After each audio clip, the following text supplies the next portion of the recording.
Hey, ladies and gentlemen, I thought I would bring you my sort of like brief overview, first impressions of using the Google Pixel 7. This is Google's like brand new flagship that came out in late 2022, and it has the internet buzzing about this thing because of how great it is.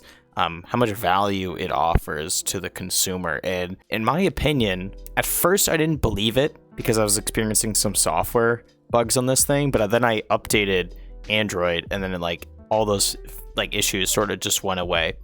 Not all of them, but a lot of them. Google's known for their like software issues, but basically I want to just hit on like a couple of things with this phone. First, I'll start with the cameras. The cameras on this thing are literally phenomenal. The sensor is much larger than the previous versions of Google's phones.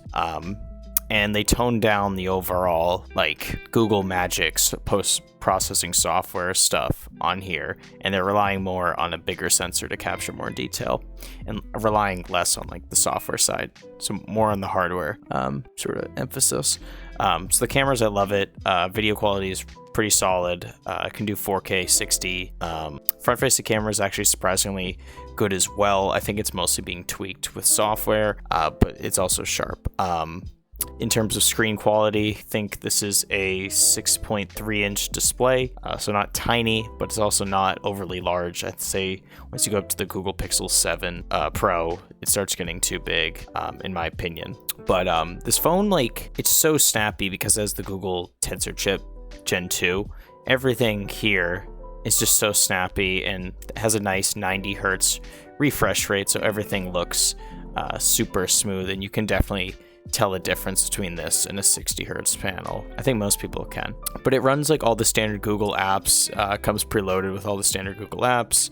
If you have Google accessories, I think this is a great device to pick up as well. I also really like this sort of design and the white color. The buttons are clicky, USB Type-C to charge it. Also comes with fast charging, I think up to 30 watts. Speaker quality, I say, is like mid-average in terms of smartphones. It didn't blow me away. It kind of lacked in the bass, I noticed, but it did get loud at least. I say at higher volumes, it gets a little tinny, but watching content on this display is great. Google's sort of like AI on here is phenomenal.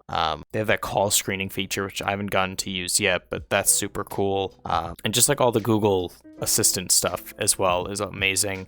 And also Google Lens is really cool as well. But yeah, I think this is a solid device if you're in the Android ecosystem, Google ecosystem, and you're looking for a solid, like basically like you want the stock version of Android.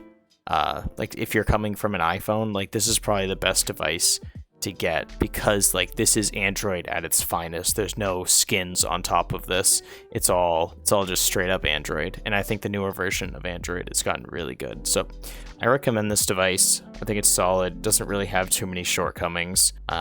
And yeah, thanks for watching this video, ladies and gentlemen. Go pick this up. Hey guys, thank you so much for watching another video on my channel. If you're interested, click over here to subscribe to the channel and click over here for another amazing tech video review / tutorial.